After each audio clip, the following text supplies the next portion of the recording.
Bakit ganito ang buhay? Patong-patong ang suliranin.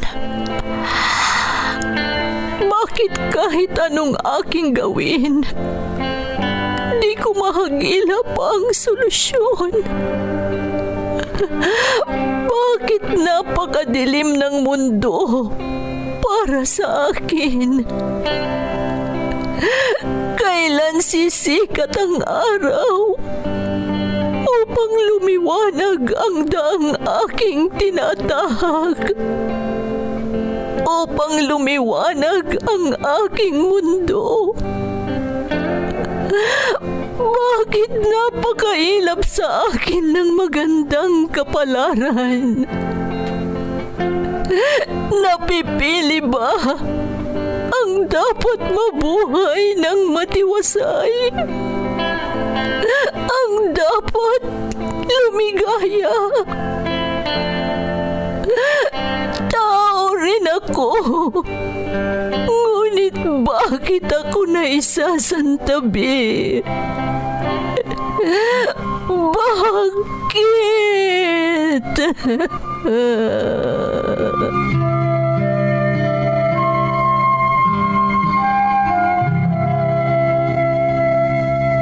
Puno ang mundo ng suliranin. Ang solusyon, umaapaw din. Sa bawat pagpatak ng luha, katumbas nito ay ligaya. Sa tuwing sasapit ang gabi, darating ang bagong umaga. At sa tuwing tayo ay nadarapa, sa ating pagtingala, may malalakas na bisig na handang humatak sa ating muling pagtindig. Bakas ng lumipas.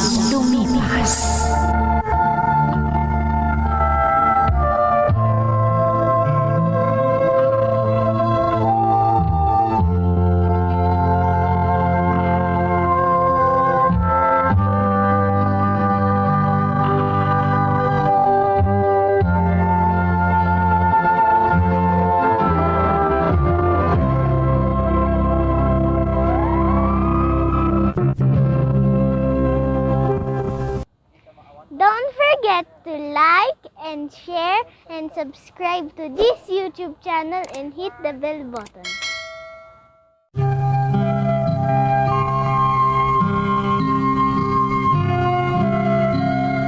Magandang araw sa inyong lahat.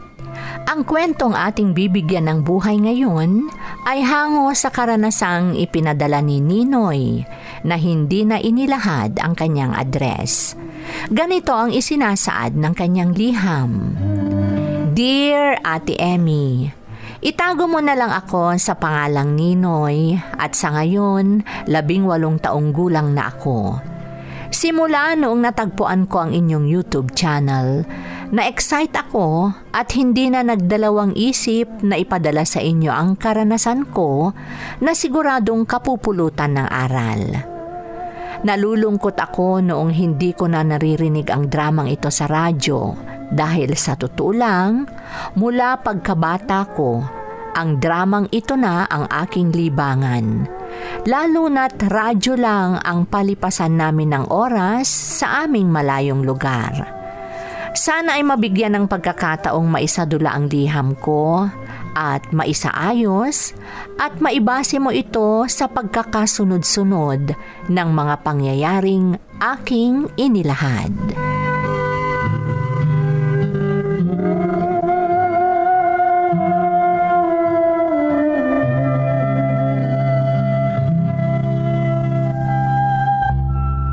Pag nakakain na tayo, matutulog na kayo, Onang.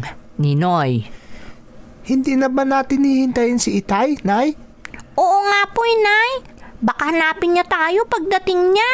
Onang, kung ano ang sabi ko, sumunod na lang kayong dalawa. Matulog ka na agad pag naghapunan tayo. Huwag mo nang hintayin ang Itay mo. Pero bakit po, Inay? Ninoy, huwag matigas ang ulo. Huwag ka nang tanong ng tanong. Hayaan niyo na po akong tulungan kayong maghanda ng pagkain, Nay. Ako rin, Nay. tutulong na din ako sa paghahanda ng pagkain. O sige, at maghaharap tayong kakain. At pagkatapos, matulog na kayo.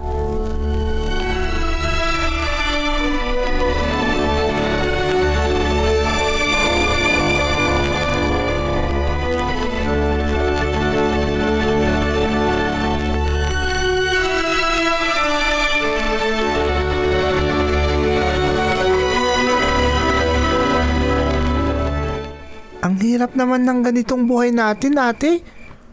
Ang bahay natin, gawa lang sa kahoy. Buhangin ang tinatapakan natin. At wala tayong ilaw. Kerosin lang. Ninoy, Kaya kahit hindi pa ako nagugutom kanina, kinailangan ko ng kumain dahil maliwanag pa. ano ka ba naman? Matulog ka na lang para hindi kung ano-ano ang iniisip mo. Hindi ko kasi mapigilan, ate. Pati si Itay, wala pa. Lasing ka na namang umuwi? Ha? Ganyan ka na ng lagi. Bakit ba? Galit na galit ka. Ninoy, huwag mo na lang Gusto ko pansinin si maglasing. Itay at Inay. Ano bang Pabayaan pakialam mo mo? na sila. Pero natatakot ako, ate. Kaya meron Baka mo kung anong mangyari. ka. Natatakot ako pag Silang nag-aaway galit. sila. Buhay.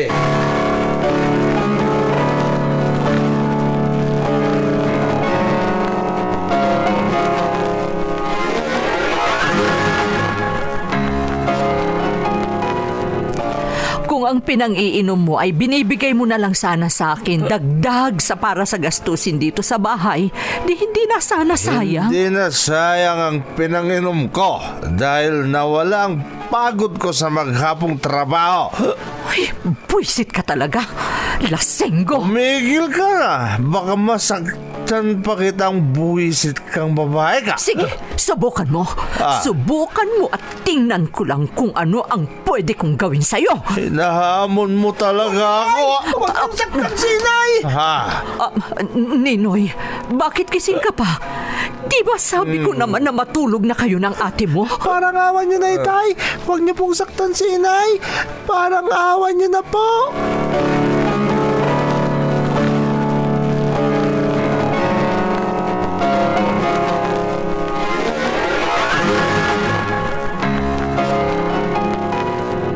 Buti na lang, hindi ka pinagalitan ni na Itay at Inay kagabi.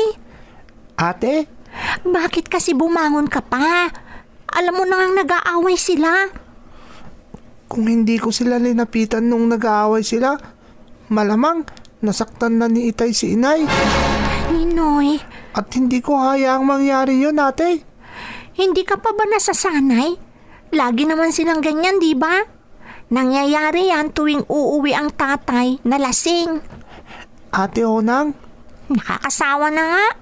Walang katahimikan ng buhay natin dahil sa pagiging lasinggero ni Itay at pagiging bungangera naman ni Inay.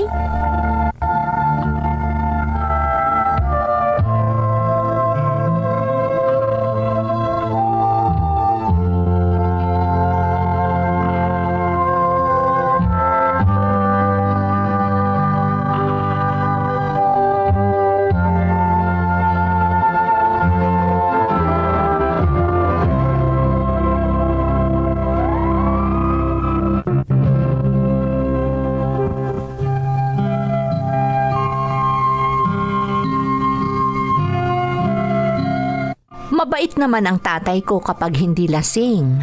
At hindi rin mabunganga ang nanay ko kapag maayos ang tatay ko, Ate Emmy. Pero talagang nagtatalo sila tuwing uuwi ang tatay ko na lasing galing sa trabaho. Pilit din akong pinagsasabihan ng ate ko na huwag nang makialam sa mga magulang namin kapag nag-aaway sila. Pero hindi ko sila matiis at ayoko ring masaktan ni Itay si Inay. Hanggang sa dumating ang pasukan sa eskwela, Ate Emmy.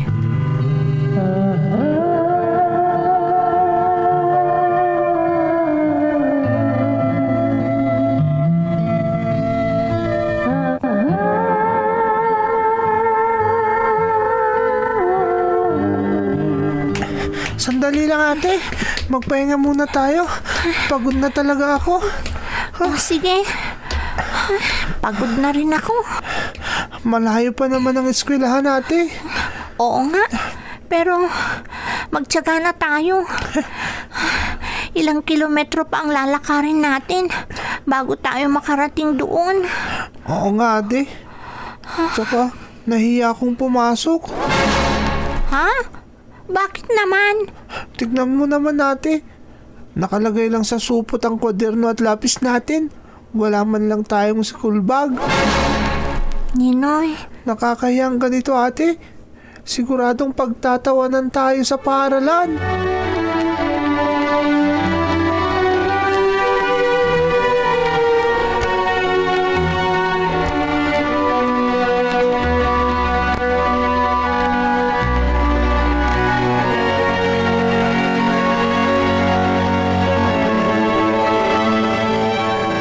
Tiisin nyo na lang niyang lagayan ng kwaderno at lapis nyo. Kung hindi sana lasinggero ang itay nyo, nabilhan na sana kayo ng mga bag nyo. Inay, Nay, sabihin niyo po kay Itay na kahit si Ninoy na lang ang mabilhan ng bag. ha? Ate Onang, bakit ako lang? Kahit ikaw na lang. Kahit hindi na muna ako. Sanay naman na akong nakasupot lang ang mga gamit ko sa eskwelahan. Ate Onang, Huwag mo na akong isipin. Okay lang sa akin yun. Ikaw na lang ang bilhan kung sakali. Oo nga, Ninoy. Huwag mo nang pilitin ang ate mo. Ikaw na lang kung may pambili. Pero kung wala, tiisin mo na lang kung anong meron ka, anak.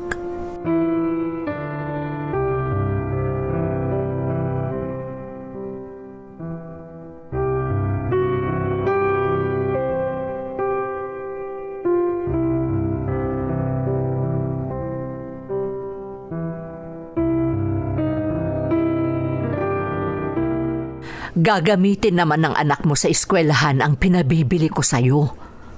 Ano naman ang mali dito? Hindi ko masisiguro kung makakabili ako. Hindi mo mabibilhan ng gamit ang mga anak mo. Pero kaya mong bilhin ang mga alak na iniinom mo. Ano bang pakialam mo? Diyan ka magaling, buwisit ka! Lasenggo ka! Hindi na lang sana kita pinakasalan, hayop ka! Hayop ka talaga? Bakit ka nananakit? Walang hiya ka! Ikaw ang walang hiya. Puwisit ka? Napakagaling mong magsalita. Tama lang na sinaktan kita para matigil na ang kadadakdak mo. Buwisit ka rin! Lasenggo kang hayop ka! Pagsisisihan mo itong ginawa mo sa akin. Pagsisisihan mo!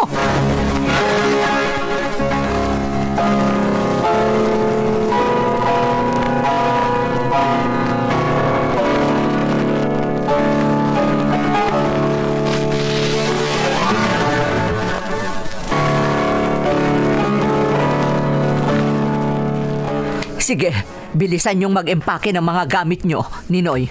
Onang. bakit tayo aalis, Inay? Saan tayo pupunta? Oo nga po, Inay. Saan ba tayo pupunta? Titira muna tayo sa bahay ng lola niyo. Ano? Hindi ba natin hihintay ng pagdating ni Itay? Oo nga po, Inay. Hindi ba natin hihintayin si Itay? Siya ang dahilan kung bakit aalis tayo. Ano? Iiwanan natin si Itay? Oo, iiwanan na natin ang lasenggo at walang silbing ama niyo. Ano?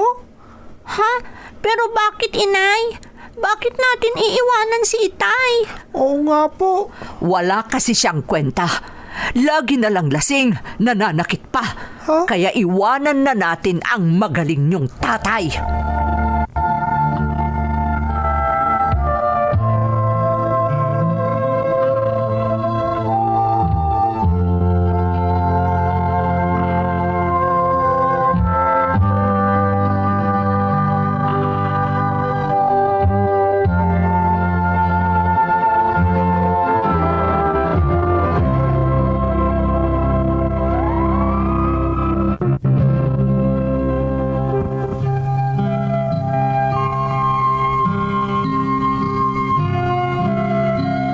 Hindi ko rin naman masisisi ang nanay ko sa naging desisyon niya, Ate Emmy. Kasi iba talaga ang ugali ng itay ko kapag nalalasing. Naalala ko pa noong namatay ang aking tiyahin na kapatid ni inay. Nagpunta kami sa libing at sa kanyang 40 days. Walang ginawa ang itay kung hindi ang maglasing at pinaghinalaan pa niya ang inay. Sa paninirahan namin sa lola ko na ina ni nanay, parang hiwalay na rin ang aking mga magulang ate. Pero bumibisita pa rin sa amin si itay at pinagsasabihan kaming mag-aral ng mabuti, lalo na ako, para hindi raw kami matulad sa naging buhay nila ni inay. Noong nag-lockdown dahil sa pandemic ate, natanggal ang itay ko sa trabaho. 18 taong gulang na ako noon.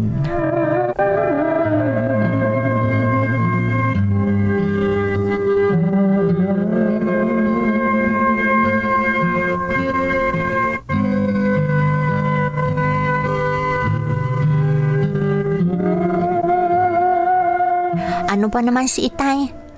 Na-lockdown na nga siya dito sa bahay nila lola. Wala pa rin siyang pagbabago. Oo nga ate, umiinom pa rin siya. Ang masama pa, kung ano-ano ang sinasabi niya tungkol kay inay kapag nakainom na siya. Ano bang nangyari sa pamilya natin? Napakagulo. Broken family na tayo. Ate Onang, Mas lumala pa ang mga pangyayari. Lalo pat lantaran ng may ibang karelasyon si inay. oo nga ate, nakalulungkot. Pero talagang naghiwalay na sila ng itay. Kaya minsan, hindi ko rin masisi ang itay na nagsasalita kontra kay inay. Lalo na kapag nalalasing siya. May katotohanan din naman kasi ang mga sinasabi niya.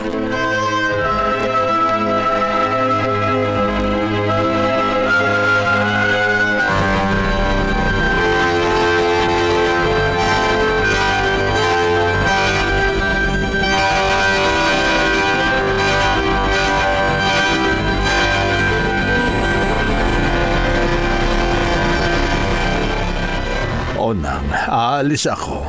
Saan na naman kayo pupunta, itay? Alam niyo namang mahirap lumabas sa panahon ngayon dahil sa virus. Alam mo anak, hindi ako natatakot sa virus na yan. Kaya nga aalis ako eh. Tay, alam niyo namang may kasama tayong senior citizen dito sa bahay. Baka kung ano pa ang mangyari kay Lola kung lagi kayong lumalabas. Hindi ka naman nagtatrabaho dahil hindi pa pinahihintulutan ang pagtatrabaho sa ngayon. Anak, pupuntahan ko lang ang mga kaibigan ko. Hindi mo ba talaga matigil ang pag-inom, itay? Pwede ba, Onang? Huwag mo na lang akong pakialaman. Pabayaan mo na lang ako. Pero nakakatakot, itay. Hindi basta-basta ang pagpunta kung saan-saan. Dahil baka makakuha kayo ng sakit. Sinabi ko naman, pabayaan mo na lang ako. Hindi ako magkakasakit.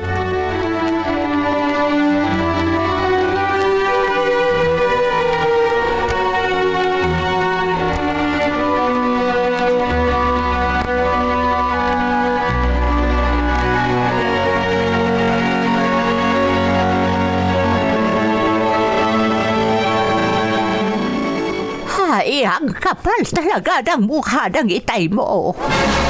Pumayag na nga ako na dito siya tumira dahil dito siya naabutan ng lockdown. Pero hindi pa rin siya marunong makisama. Lola? Tulad ngayon, wala na naman. Siguradong lasing na naman siya pagdating niya. At kung lasing siya, kung ano-ano na naman ang sinasabi niya. Huwag kayong mag-alala, Lola. Ako na ang bahala. Ay, wala talaga. Kaya niyo siya iniwan dahil sa ugali niya. Kaya hindi na bumalik dito ang inay niyo dahil sa ugali niya. Pero wala pa rin. Hindi pa rin siya nagbabago. Lola? Hindi ba niya naisip na siya ang napaboran na pumayag akong tumira siya dito kahit hiwalay na sila ng inay niyo? Tama na, Lola. Huwag na po kayong magalit. Huwag kayong mag-alala. Ako na ang bahala kay itay pag uwi niya.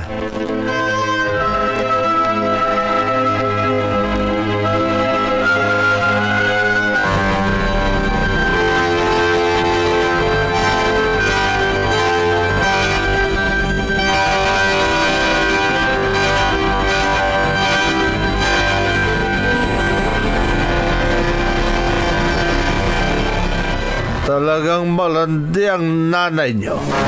Malandi! Ano ka ba naman, Itay? Lasing ka na, kaya kung ano-ano na naman ang sinasabi mo. Totoo namang malandi ang ina ninyo. Sinundan na niya ang kanyang lalaki dahil sa kalandian niya. Itay, pakiusap. Tama na. Hindi ka dapat nagsasabi ng kung ano-ano tungkol kay inay. Lalo na't naririto ka sa bahay ni Lola. Hindi mo ako mapipigilan, Ninoy. Sasabihin ko ang gusto kong sabihin. Sasabihin ko kung ano ang naiisip ko, lalo na pagdating sa kalandian ng nanay mo. Buwisit ang kalandian ng nanay mo. Hayop! Malandi! Walang kwenta! Sinapak mo ako, Ninoy. Para tumigil ka na! Tumigil ka na!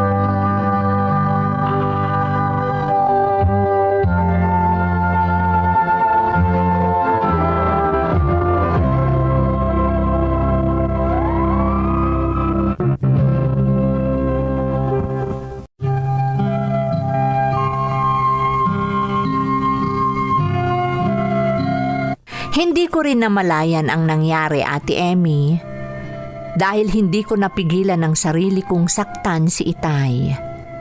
Nagulat si Itay, pero mas ikinagulat ko ang nangyari. Alam kong totoo ang lahat ng sinasabi ng Itay ko dahil nagkaroon na kami noon ng 2 pang kapatid sa ina. Pero masakit pa rin para sa akin ang kanyang pananalita. Kaya siguro hindi ko napigilang saktan siya.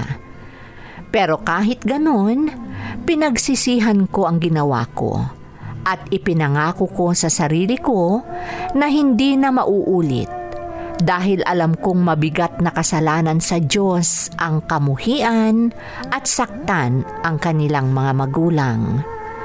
Ang plano ko, ate, ay mangibang bansa kapag maayos na ang sitwasyon para naman magkaroon ako ng maayos na kinabukasan, pati na ang magiging pamilya ko pagdating ng araw. Ito ang aking kwento. Lubos na gumagalang, Ninoy. Ninoy, una sa lahat, salamat sa paglalahad ng iyong kwento. Tunay na maraming pagsubok ang dumarating sa buhay ng sinuman, sa pamilya o sa anumang aspeto ng buhay. Pero huwag nating kalimutan na bawat pagsubok na dumarating, laging may nakalaang solusyon para riyan. Kaya huwag nating hayaang madaig o mabago ng mga ganitong pagsubok ang ating pag-uugali upang hindi tayo maligaw sa tamang landas. Higit sa lahat, huwag nating kalilimutang kumapit sa lumikha dahil siya ang higit na makatutulong sa atin sa oras na tayo'y nawawalan ng pag-asa. Muli, maraming salamat sa pagbabahagi ng iyong kwento dito sa ating programa. Bakas ng Lumipas.